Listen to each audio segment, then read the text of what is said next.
ದಿಲ್ಲಿ ಕೆಂಪುಕೋಟೆ ಬಳಿ ಸ್ಫೋಟ ಪ್ರಕರಣಕ್ಕೆ ಸಂಬಂಧಪಟ್ಟಂತೆ ಕಾಶ್ಮೀರಕ್ಕೆ ಲಿಂಕ್ ಮಾಡಲಾಗ್ತಾ ಇದೆಯಾ? ಹಾಗಿದ್ರೆ ಸ್ಫೋಟಗೊಂಡ ಕಾರಿನ ಮಾಲೀಕನ ಹೆಸರು ಸಲ್ಮಾನ್. ಗುರುಗ್ರಾಮದಲ್ಲಿ ಕಾರು ಮೊದಲು ನೋಂದಣಿ ಆಗಿದೆ.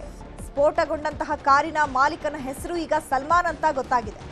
ಸೊ ದಿಲ್ಲಿಯಲ್ಲಿ ಹಾಕಿರುವಂತಹ ಸ್ಫೋಟಕ್ಕೂ ಅಥವಾ ಕಾಶ್ಮೀರದಲ್ಲಿ ಆದಂತಹ ಕೃತ್ಯಕ್ಕೂ ಏನಾದರೂ ಲಿಂಕ್ ಇದೆಯಾ ಅನ್ನುವಂಥದ್ದನ್ನ ಈಗ ಪೊಲೀಸರು ಪರಿಶೀಲನೆ ಮಾಡ್ತಾ ಇದ್ದಾರೆ.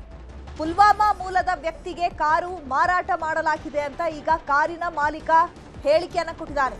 ತಾರಿಕ್ ಎಂಬಾತನಿಗೆ ಮಾರಿರುವಂತಹ ಸಲ್ಮಾನ್ ಒಂದ್ ರೀತಿಯಾಗಿ ಚೈನ್ ಲಿಂಕ್ ತರ ಇದೆಯಾ ಅನ್ನುವಂಥದ್ದು. ಯಾಕಂದ್ರೆ ಸಲ್ಮಾನ್ ತನ್ನ ಕಾರನ್ನ ಪುಲ್ವಾಮಾ ಮೂಲದ ವ್ಯಕ್ತಿಗೆ ಮಾರಿದ್ದೀನಿ ಅಂತ ಹೇಳಿದಾನೆ.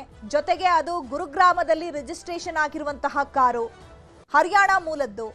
ಸೊ ಹಾಗಾಗಿ ಚೈನ್ ಲಿಂಕ್ ಏನಾದ್ರೂ ಇದೆಯಾ?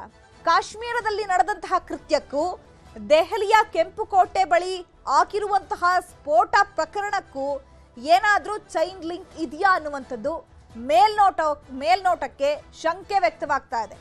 ಯಾಕಂದ್ರೆ ಪುಲ್ವಾಮಾ ಮೂಲದ ವ್ಯಕ್ತಿಗೆ ಕಾರು ಮಾರಾಟ ಮಾಡಲಾಗಿದೆ. ತಾರಿಕ್ ಎಂಬಾತನಿಗೆ ಸಲ್ಮಾನ್ ಈ ಕಾರನ್ನ ಮಾರಿದ್ದಾನೆ ಅನ್ನುವಂತಹ ಮಾಹಿತಿ ಈಗ ವಿಚಾರಣೆಯ ಸಂದರ್ಭದಲ್ಲಿ ಗೊತ್ತಾಗಿದೆ. ಹಾಗಿದ್ರೆ ಇದೆಲ್ಲವೂ ಕೂಡ ಪ್ರೀ ಪ್ಲಾನ್ಡಾ? ಎಲ್ಲವೂ ಕೂಡ ಅಂದ್ಕೊಂಡಂಗೆ ಆಯ್ತಾ? ಅಥವಾ ದೆಹಲಿಯ ಕೆಂಪುಕೋಟೆಯನ್ನೇ ಇವರು ಟಾರ್ಗೆಟ್ ಮಾಡ್ಕೊಂಡಿದ್ರಾ, ಡೆಸ್ಟಿನೇಷನ್ ಮಾಡ್ಕೊಂಡಿದ್ರಾ?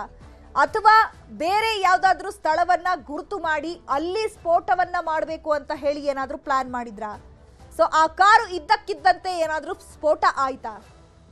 ಸೊ ಇದೆಲ್ಲವೂ ಕೂಡ ಈಗ ಸಾಕಷ್ಟು ಮೇಲ್ನೋಟಕ್ಕೆ ಶಂಕೆಗಳು ವ್ಯಕ್ತವಾಗ್ತಾ ಇರುವಂತದ್ದು.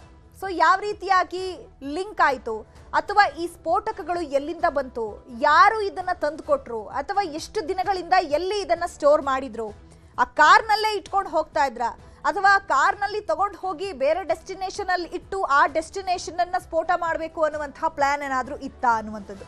ಸದ್ಯಕ್ಕೆ ಈಗ ಸಲ್ಮಾನ್ ಅನ್ನುವಂತಹ ಕಾರಿನ ಮಾಲೀಕ ಆ ಒಂದು ಕಾರನ್ನ ಪುಲ್ವಾಮಾ ಮೂಲದ ವ್ಯಕ್ತಿಗೆ ಮಾರಿದ್ದಾನೆ. ಆ ಪುಲ್ವಾಮಾ ಮೂಲದ ವ್ಯಕ್ತಿ ಹಾಕಿದ್ರೆ ಯಾರು? ಆ ವ್ಯಕ್ತಿಗೇನಾದ್ರೂ ಈ ಕಾಶ್ಮೀರದಲ್ಲಾದಂತಹ ಕೃತ್ಯಕ್ಕೆ ಏನಾದ್ರೂ ಸಂಬಂಧ ಇದೆಯಾ? ಸೊ ಹಾಗಾಗಿ ಆತ ಇಲ್ಲಿಗೆ ಬಂದಿದ್ದಾನ? ಸೊ ಆತನ ಹಿಂದೆ ಇನ್ನೆಷ್ಟು ಜನ ಕೆಲಸ ಮಾಡ್ತಿದ್ದಾರೆ? ಯಾವ್ದಾದ್ರೂ ಉಗ್ರ ಸಂಘಟನೆಯೇ ಇವರ ಬೆನ್ನಿಗೆ ಏನಾದ್ರೂ ನಿಂತಿದ್ಯಾ? ಇದೆಲ್ಲವೂ ಕೂಡ ಈಗ ಸಾಕಷ್ಟು ಅನುಮಾನಕ್ಕೂ ಕಾರಣ ಆಗ್ತಾ ಇದೆ. ಯಾಕಂದ್ರೆ ಒಂದು ಕಾರಿನ ಸ್ಫೋಟ ಇಷ್ಟೊಂದು ದೊಡ್ಡ ಮಟ್ಟದಲ್ಲಿ ಸ್ಫೋಟ ಆಗಿದೆ ಅಂತ ಹೇಳಿದ್ರೆ ನಿಜಕ್ಕೂ ಕೂಡ ಇದು ಉಗ್ರರ ಒಂದು ಕೃತ್ಯ ಅಂತಾನೆ ಹೇಳಬಹುದು. ಆದ್ರೆ ಅಧಿಕೃತವಾಗಿ ಹೇಳಕ್ಕಾಗ್ತಾ ಇಲ್ಲ. ಬಟ್ ಅಧಿಕೃತವಾಗಿ ಹೇಳುವಂತಹ ಒಂದು ಸಮಯ ಕೂಡ ಬರುತ್ತೆ. ಆದ್ರೆ ಮೇಲ್ನೋಟಕ್ಕೆ ಇದು ಸ್ಫೋಟಗೊಂಡಿರುವಂತದ್ದು ನಿಜಕ್ಕೂ ಕೂಡ ಒಂದ್ ರೀತಿ ಭಯ ಹುಟ್ಟಿಸುವಂತಿದೆ.